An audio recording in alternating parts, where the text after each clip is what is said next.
Ladies and gentlemen, welcome back to the channel. My name is Chris, the High Guy Jacobs, and today we're taking a look at Island Raid, and we're going to kind of do a little bit of a breakdown on how G104 turned out for us, and how we ended up being pushed all the way back to our helipad. Now, unfortunately, this has been a very tough Island Raid for us, pardon me, as we did have two very strong competitors that we had to deal with. One coming in the hands of PGO, also known as OSSIRIS. And if we look here, these guys are hailing in from Region 202. The reason why they were such a problem is the leader, Nana. Let's take a look at that leader. Whoops. Let's go back here. Let's take a look at that leader. 128 million might, 582 million kills. He currently resides with a 5.8 million power Julia. And unless you have stuff to match, a 5.8 million Julia is pretty insurmountable to fight against. And even in the numbers that we had, we were unable to fight against that one.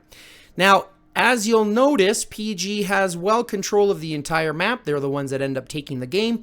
And they started off by allying with USFR and SDI, which led the last 5 to try to ally against them. But as you can see, EJYG, ASRD, AVA, GROP, and SUR2 could not do it.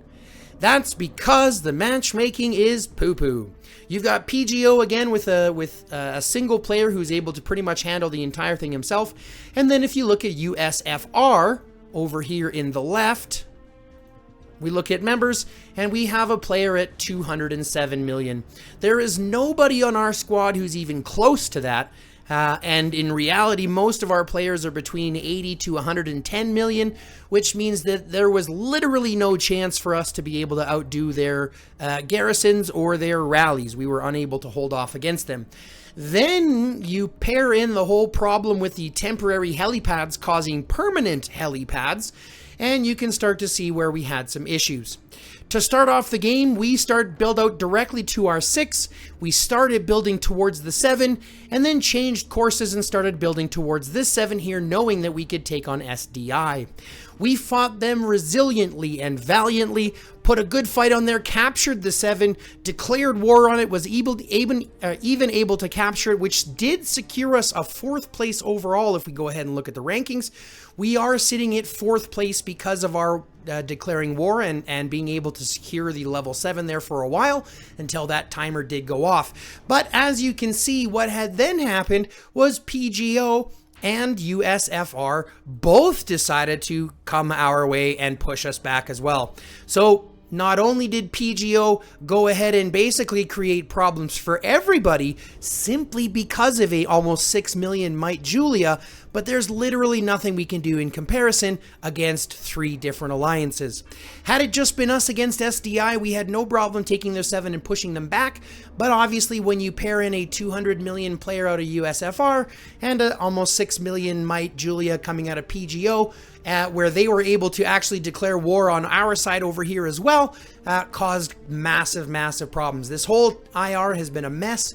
Obviously, the developers did not try out the system first before they released it, as it has been buggy as all hell. It has been laggy, it has been stuttering, it has just been a horrendous IR all over the place. Like I did say, we did manage an overall 4th. If you go ahead and look at the scores, we do manage an overall 4th, being just based on capturing that level 7 during the period where during the 2nd day where we were doing the coin plundering. That's where we managed that from there. And then unfortunately PGO comes all the way back here to be able to push us back, and with their help then SDI was able to retake their 7 and then push us back to our helipad. But in reality, this comes down to one thing developers need to address, and that is the overall matchmaking. When you have 2 individual players who can overall influence the game so heavily, you obviously understand that the matchmaking is a problem.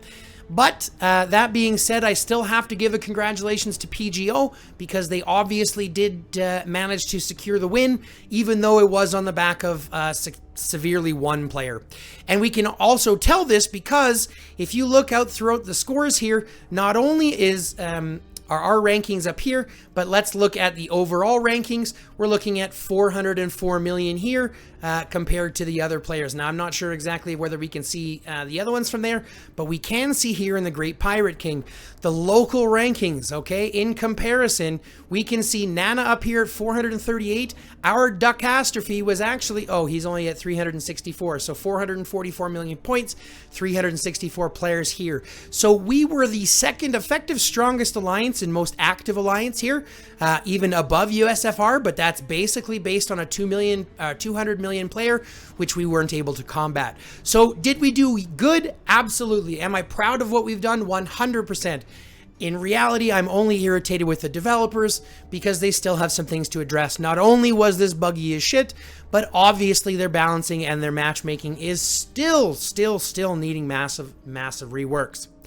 But that being said, that is all for G104.